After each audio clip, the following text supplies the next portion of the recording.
əmkişinin toyun əlidir. Allah quşa falan gün mən gözüm sizə. Dedi, oxuyan kimi gətirəsən, dedim, yaxşı oxuyan götürüb gələrəm də, arxayan ol. Dedi, yaxşı, aralandı. Demək, bir gün qalmış, birdən yadıma şükür, oxuyan danışmamışam mən.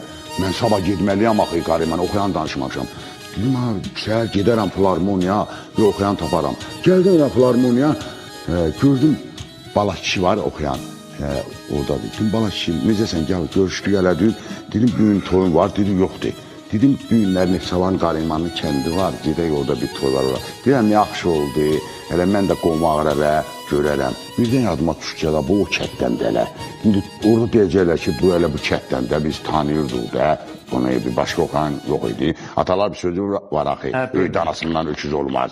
Dedim, nağarım, gedə bir də çay içək. Çay içirdik, durəndə proqram çəkirəm ki, mən nağarım ki, mənə da deyə bilmirəm ki, səhə aparam verəm. Bir də gördüm, qara kişi var oxuyan. Gəl. Dedim, qara kişi, gəl bura. Nağarsan günləri, boşsan, deyək, toymatlanıb. Dedim, gedək də toya, deyim, lap yaxşı. Qalxdı buradan 3 maşın, getdi Nefsalan kəndinə.